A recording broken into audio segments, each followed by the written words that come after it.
This is video quiz 1 over chapters 1, 2, 3, and 13. Key ideas of the chapters. Chapter 1 is an introduction to speech. It talks about the traditional communication model, which is the speaker is the sender and the listener is the receiver. It also talks about internal and external noises. Internal noises are things such as sleepiness or hunger. External noises are things such as someone dropping a pen or tapping their foot. These are things that affect how a message gets across. Chapter 2 touches on multiple things. The thing that was interesting to me was confidence.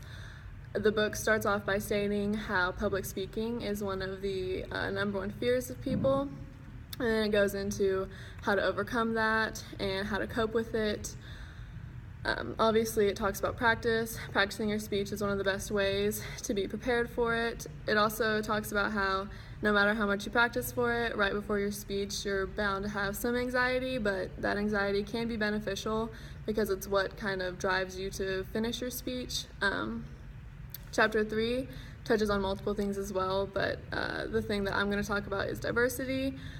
The book talks about how you need to take into account the diversity of your audience as far as culture, socioeconomic status, and the way to accommodate that is through empathy. Chapter 13 is about online learning, basically just a layout of the course, expectations. I know there's equipment requirements and a section on dress code in there.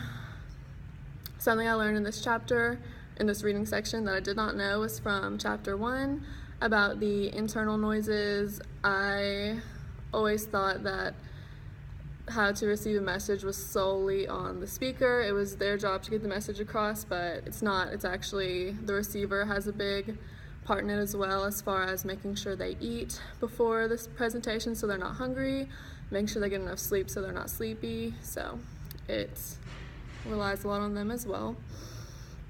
These ideas are important to public speaking because it is the only way to form a well thought out presentation where not only the speaker is prepared, but also the receiver is prepared as well.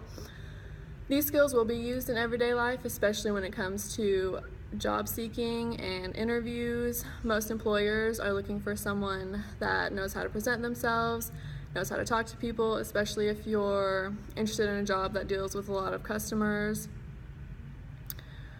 As far as the lecture material and supplemental information for the week, there was a slide about being a virtual audience member. It gave examples of websites and showed us how we can be parts of live chats.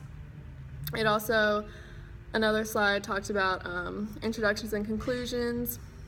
I know the first thing it talked about was connectives. Connectives are what gives speeches a flow.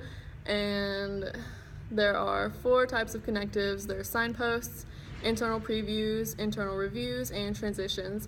Signposts are markers in the speech. It lets the audience know where you're at in the speech.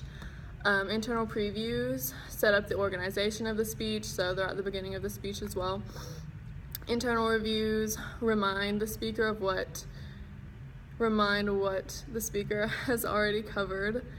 And transitions, I think, are the most generally known type of connectives. Words such as and, in comparison, therefore, in addition to, stuff like that. And then the slide also talks about things that all introductions should have. It needs to have an attention grabber, it needs to establish its credibility, and it needs to tell the audience why they should listen to the speech.